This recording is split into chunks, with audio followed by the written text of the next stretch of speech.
This thing here, well, it's part of my babyhood. I was gonna walk in here and say that it's an antique, except it needs to be 100 plus years old to classify as such, according to this little diagram here. Being from nowhere close to that time period, I can at least confirm it's vintage by now, because I've definitely owned it before 2006. As for retro, it basically means something that is designed to feel old school to some degree. I don't believe I own anything like that. My dad has actually wanted to get rid of this humidifier in the past, but I'm like, no, this contraption and we go pretty far back, and we have good memories, so I'm gonna keep it lying around my bedroom my whole life. Even if said bedroom changes to another house, it's still gonna be in my bedroom. We can get rid of other things I don't use anymore, but this ain't gonna be one of them.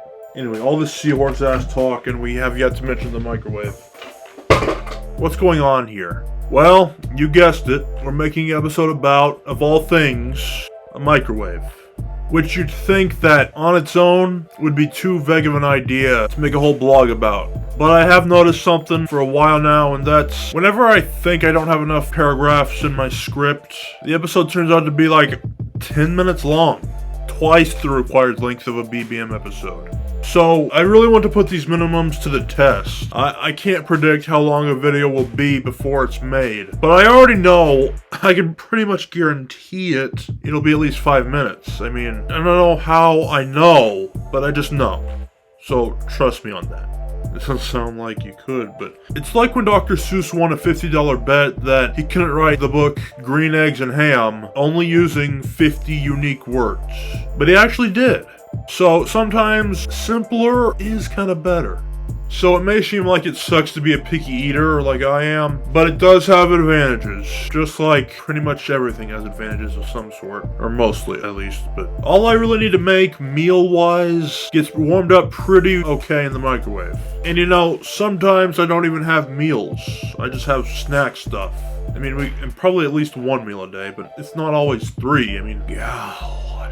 I know that habit isn't the best for your tum-tum, but whatever works, man. There's a party in my tummy. I could use the oven. It's possible. I think I've done it before, actually, with some assistance. However, I don't do it all that often because it's really time-consuming, and using the microwave gives you less of a chance to burn yourself than the oven does. Now, of course, the microwave isn't without its issues. I mean, it's a pretty cheap way to make your food. The art of cooking has dropped to such a low level because, I mean, this microwave stuff, you know, oh, it's pitiful. And he really wasn't kidding about the opinion that the microwave is a big bullshit-ass brick, because he doesn't even own one. Look back there, see that? But what are the ways the microwave can be improved?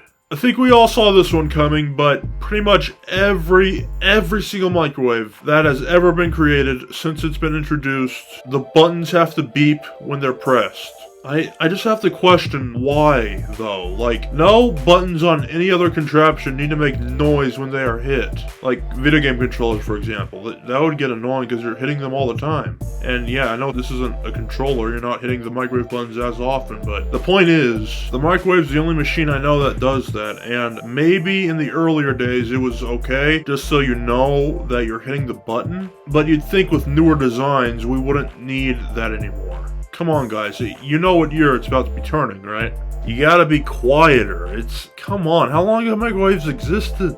Decades and decades and decades. And I said that 3 times, which means decades, which is at least 20 years, plus another 20 years, plus another 20 years, so at least 60 years. It probably existed at least that long. Of course, you can Google the shit, so what are you listening to my ass for? I'm just saying, they've been around at least that long. That's the most major thing that they could change, and for some reason they haven't over all that time. But another thing that's kind of irritating, though, and even I understand this, like I've had it happen to me before, it doesn't always warm your food evenly. One part could be too cold while the other is too hot.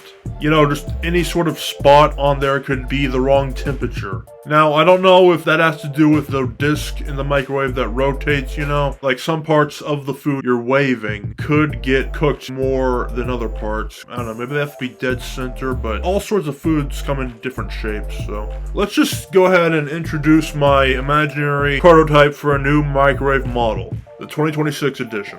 It remains untitled, because, you know, I don't want to waste time and energy and effort in giving this thing a title when I could be placing that effort into my notes, which is what I did. The script is more important than that crap, but basically, it is more efficient than the current model.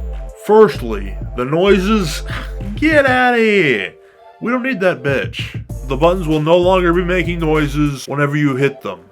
As a matter of fact, the microwave itself doesn't have any buttons on it. Or at least not many. Maybe a power button, but that's about it. You see, it comes with a remote you could use with a little, like, rectangle slot that the remote goes into on the side of the microwave. Or better yet, you can just use the app. This, of course, means that the microwave will be much smaller since it doesn't have a big-ass right section to it with all the big-ass buttons on it. Since there's no longer any buttons, we don't need that part of the microwave. It's significantly smaller, which is good because it makes it easier to take it from place to place if needed. It's portable, and you can put it in your backpack for trips, you know? Now you're probably asking, well, does it still have inconsistencies with different spots of the food getting warmed equally?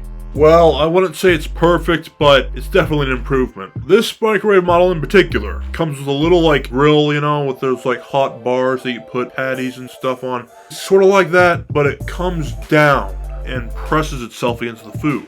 The mechanism will hold it tightly in place so it doesn't, like, move around easily. Because, you know, it's smaller, therefore it's lighter. The microwave overall. But it'll also get the correct heat in certain spots. And, you know, with this AI stuff, there's, like, computer chips in the bars that can detect which spots need to be warmed the most, and it'll go to that spot.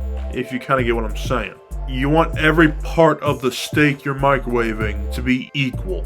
Now, the mechanism doesn't have to come down if you don't want to. Like, say, you're microwaving a bowl of soup, bowl of paper, and you don't want the bowl to get shattered. In that case, it doesn't have to come down. In fact, soup is mostly consistent. It's a liquid. It's not solid like the other foods you can microwave. And while microwaves aren't and don't have to be the most complex machines out there, the only instance I know of where I've seen a microwave, real life or fictional, in which it has an option on how fast it can spin would be in that Money for Nothing music video. It's 40 years later, but hey, let's make it happen.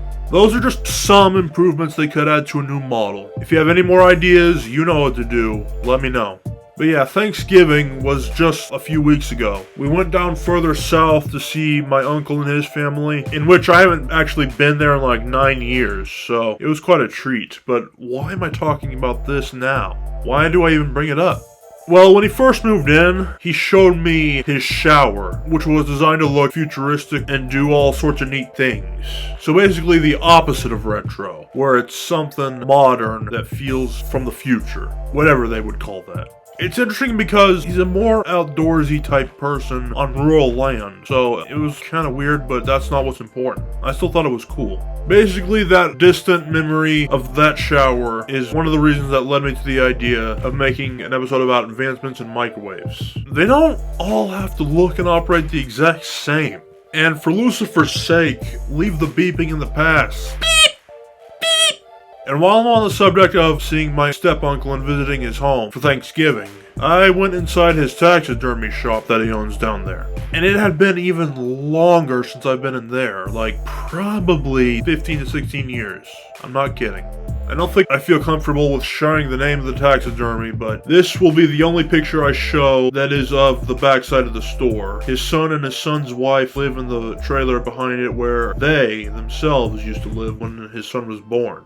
I know this is kind of off topic, but this information may never see an appropriate time to be explained in a future blog. Plus, my uncle just turned 6 decades old, which is what I said, the microwaves are at least that age. So yeah, good timing there. Alright, well I've been eating too many snacks, so to the bathroom for me, and it ain't about the journey, it's about the destination.